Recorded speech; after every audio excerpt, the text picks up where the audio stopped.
Hi Water Signs, Cancer, Pisces, and Scorpio.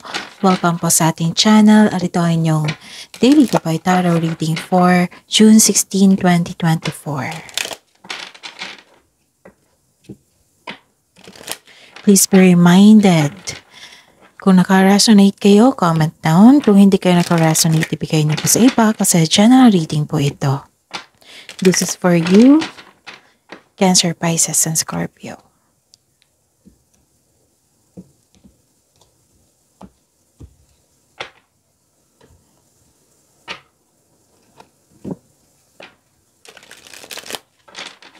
Gamitin ang reading na ito bilang gabay lamang. Please like, subscribe, and click bell button for notification para updated po kayo sa daily tarot reading natin. Maraming salamat po.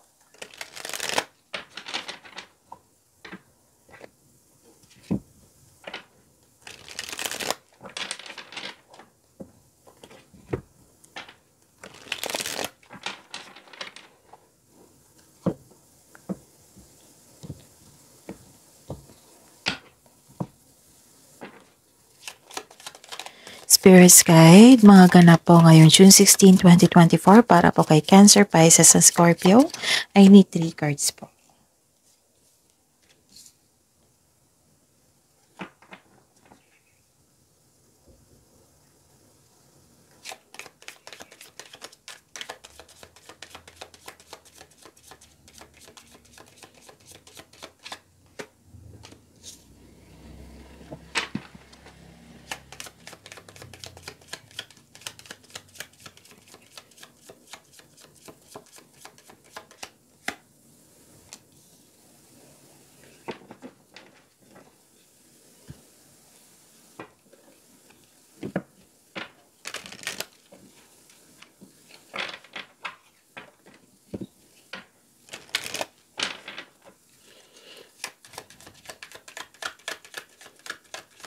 Spirit's Guide. Spirit's Guide, Angels, Archangels, Guardian Angels, mensahe niyo po para kay Cancer, Pisces, and Scorpio. Ngayon, June 16, 2024. I need 2 cards po.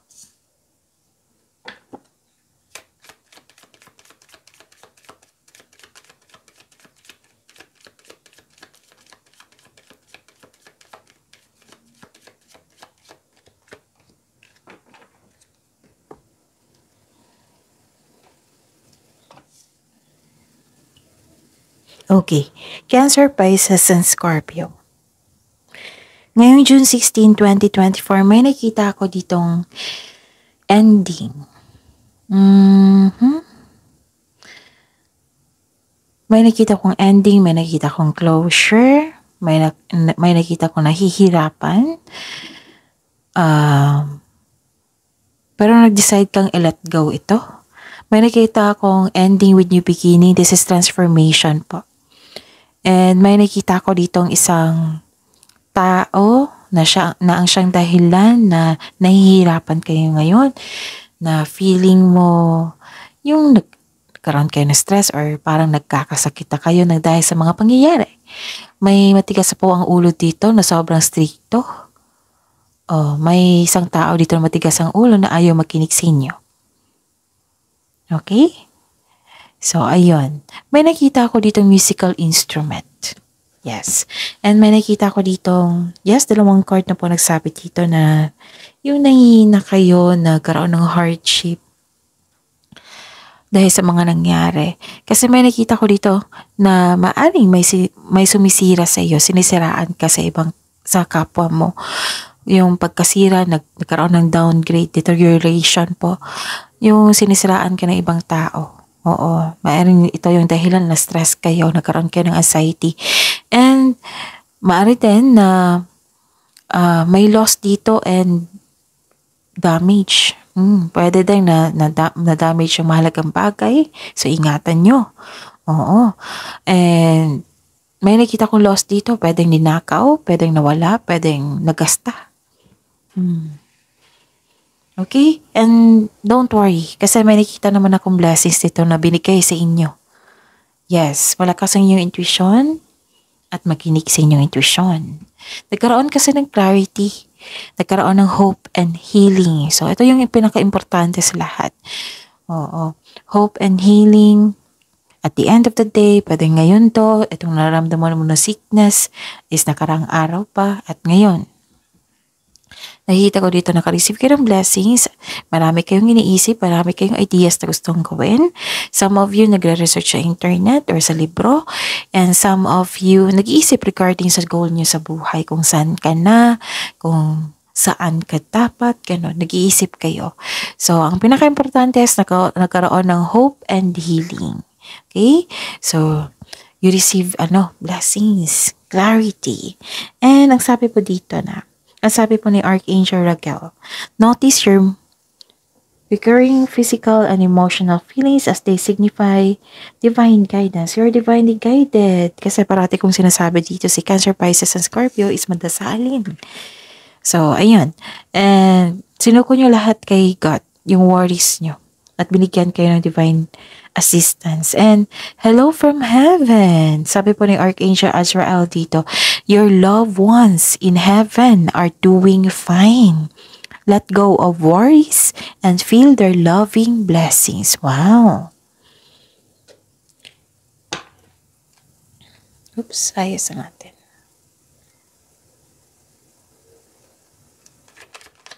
Spirits guys, ano pong energy ni Cancer, Pisces, sa Scorpio ngayong June 16, 2024.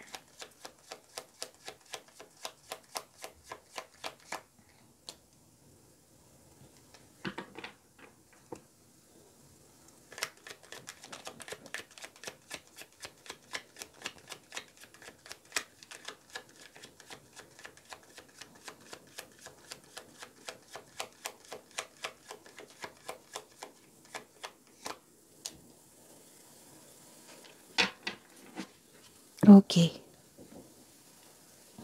By the way, Cancer, Pisces, sa Scorpio, please be reminded. Remind lang po ha, para hindi makalimutan. Panoorin niyo po yung Daily Gabay Tarot reading nyo. So, this is June 16, right? So, panoorin niyo po yung 13, 14, 15. Kung may naulit na message po dito, meaning to say, some of you hindi nakinig sa inyong intuition or hindi nakakonect sa inyong intuition. Pero nakikita ko naman dito na nakakonect kayo. So, makinig kayo sa inyong intuition kasi may mensahe. Maaring hindi kayo nakinig at pinadaan dito, pinupush sa cards nyo na maabot sa inyo yung mensahe. Malaman nyo yung mensahe mula sa universe. Maaring humingi kayo ng solusyon sa inyong problema. Maaring humingi kayo ng kasagutan sa inyong mga tanong. Andito po. Kasi kailangan yung bigyan yan ng atensyon, aksyon, solusyon para may pagbabago, para may ma-resolve, para masagot, para magkaroon ng kasagutan ng inyong mga katanungan. Para may pagbabago. This is tinutulungan ka 'di ba? Sabi ko kanina dito, you are divinely guided. And you are guided sa inyong ancestors. And ayun, anong tawag dito? Panoorin nyo. Para ma-identify nyo, ito pa na naulit. So, kailangan ko talagang bigyan ng atensyon to. Kasi kung hindi nyo bigyan ng atensyon, posibleng lalaki po yan. Lalaki, like for example, akala nyo maliit na problema lang, pero lalaki pala. So, na-ignore nyo, pero lumaki. So, kailangan nyo bigyan ng atensyon yan. Action, solusyon. And sa mga suki ko dito na Cancer, Pisces, and Scorpio,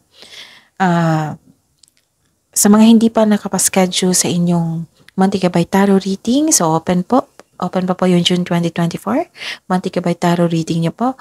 And message me for your booking. At sa mga gusto magpo-personal reading dito regarding sa nakafocus sa career, money, sa love life, kung sa general ba, so PM nyo po ako. Kunin nyo ang link dito. I-click nyo po yung link dito sa baba ng video nyo.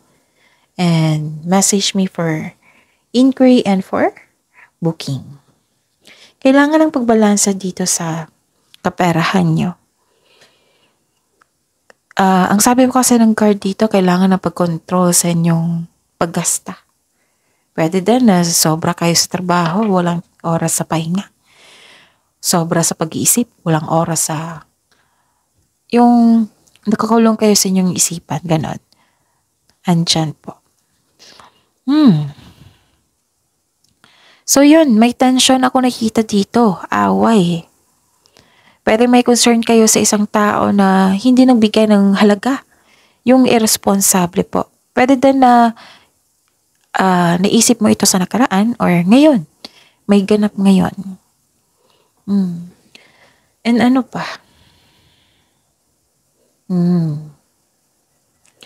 May nakita ko ditong anong tawag dito? Yun, this is a clarification of your card here na may concern talaga sa pera. Like for example, naging materialism. Dalawa yan eh. Yung overspending, may concern ka sa pag-overspend sa trabaho. Masyadong tutok sa trabaho para magkaroon ng wealth. Yung, ayun, may possession and wealth. Tapos, may sabi rin dito na wala nang balanse. Hindi na nagkaroon ng balanse sa inyo.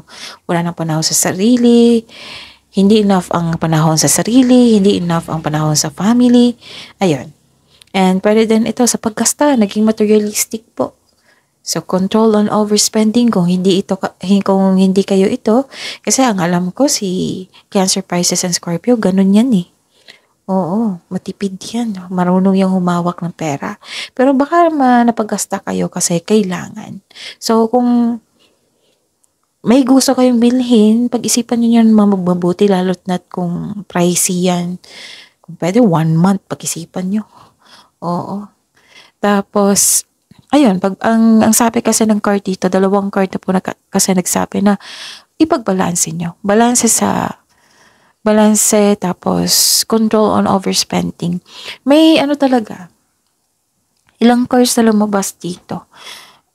I think 4 na to. Okay, 4 na. Na may concern talaga kayo sa isang tao na irresponsable. Yung hindi marunong magpahalaga sa kanyang buhay. May selos po ako nakikita dito. Baka ito yung dahilan na, di ba may sabi ako dito na may nag-degrade, may naninira sa inyo kasi may selos na ganap. Tapos may concern talaga. 2 card na po nagsabi dito na hindi marunong mag-handle ng money. 3 pala kasi andito rin. 'Di ba? Na yung loss, nagasta, nawala, na ayun, nagkaroon ng damage. Parang ganun. May concern talaga sa materialistic dito. May taong hindi maasahan. Instead magalit kayo, don't waste time for getting angry. Instead, magkaroon kayo ng pag-usap, masinsinang pag-uusap. Yung focus kayo sa magkaayos kayo, yung mag-cooperate yung isang tao. Hulihin mo yung attention niya. Oo, kunin mo yung attention niya para makinig siya, makipag-cooperate siya sa inyo. Tapos, i-focus nyo sa magkaroon kayo ng solusyon, hindi sa kung sino yung tama at mali, kung sino yung panalo at talo. Okay? Kasi kung mag-focus kayo dyan sa panalo at talo, nako, mas lalo kayong mahirapan yan. So, honest conversation ang kailangan dito. And don't waste your time na magalit pa kayo, mainis pa kayo, kasi madidrain yung energy nyo yan eh. And magkakaroon pa ng blockages, di ba? So, find a solution. Okay? Kung kailangan ng adjustment, then find solution, and kung kailangan ng adjustment, then go ahead kung kailangan talaga. So, may nakita rin ako dito na may tuto sa inyong desisyon na kung hindi ako nagkakamali kahapon, lumabas din dito. May concern kayo sa isang tao na tuto sa inyong desisyon. Or nahihimasok sa inyong desisyon po. Yun nga, may selos kasi eh. Oo, hindi talaga maiwasan yan. So, this is a challenge for you, Cancer, Pisces, and Scorpio. Kung paano kayo maghanda sa ganitong tao, sa ganitong sitwasyon. Then, find a solution. Yung sikapin nyo na hindi magkaroon ng blockages. Like, blockages sa inyong energy. Okay? Kung pwede, huwag na kayong magalit. Spirits Guide, Career and Money po ni Cancer, Pisces, sa Scorpio ngayong June 16, 2024.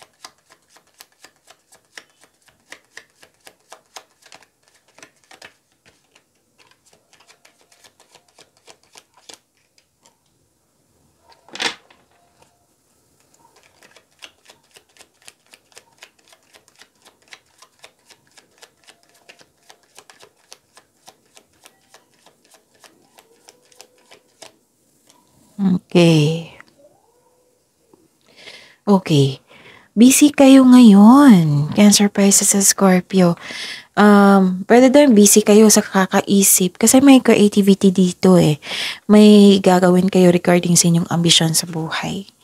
And you are feeling powerful ngayon.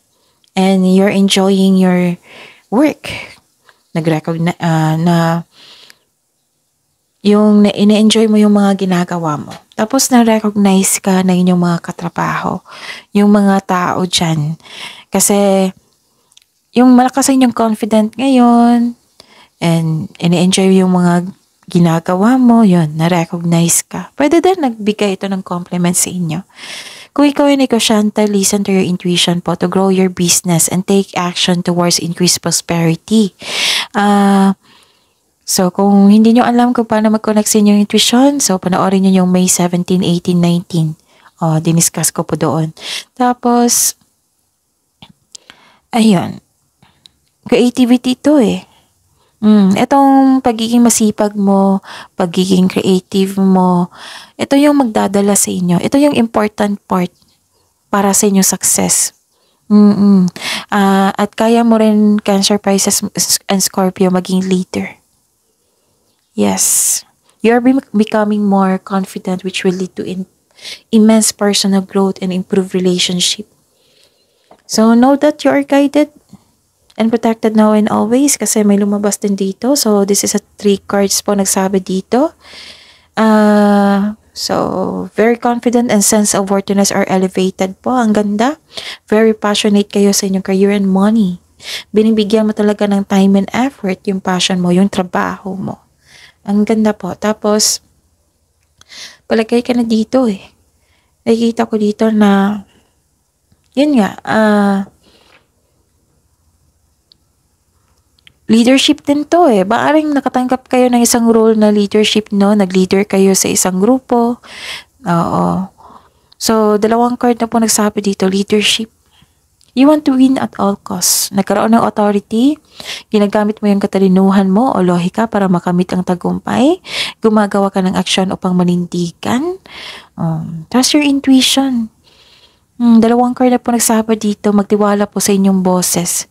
Gumagawa ka ng logical na aksyon sa inyong mga layunin. Focus kayo, sobrang focus nyo sa trabaho at sa kaperahan nyo.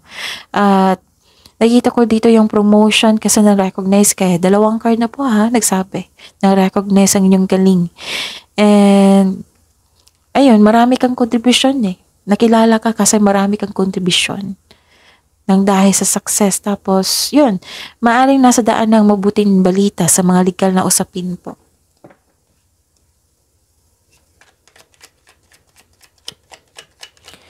Spirit's Guide.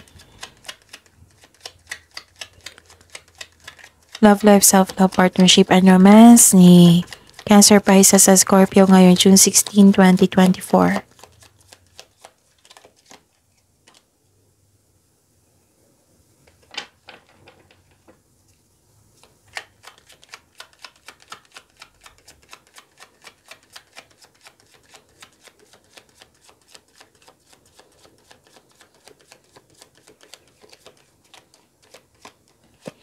Okay, by the way, Cancer, Pisces, sa Scorpio, may good news ako sa inyo. May bago po tayong channel na nakafocus po doon ng yung love reading. Kung gusto niyo ng full reading sa love life, para po yun sa lahat. Single ka man, in relationship, buhay mag-asawa, connection sa isang tao, family, ganon. So, andun po. So, lalabas po ito sa screen nyo ngayon. Type nyo lang sa search engine nyo, Love Job. Or, hanapin nyo po sa comment section, nakapin po yan, yung link sa baba ng video nyo. May nakapost ang link dyan. So, i-click nyo yung link yan.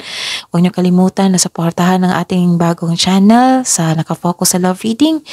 And, yun, panoorin nyo at huwag nyo kalimutan mag-subscribe and click bell for notification po para malaman mo yung mga bagong upload. So, naka-upload po doon yung June 15 at ngayong June 16 to follow na po after this reading natin sa Daily Gabay Tarot reading natin. Okay? So, abangan nyo po.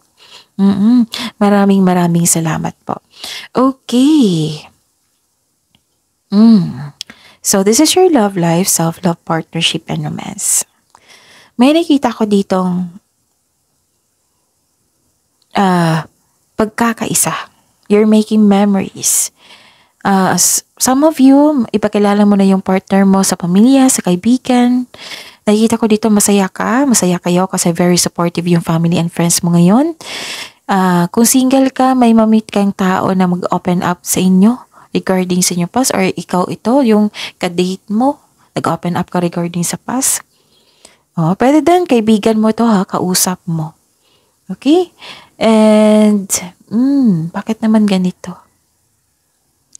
May nakita ko dito na, yun nga, nagkwento kayo regarding sa inyong past love, past relationship na nagkaroon ng failure.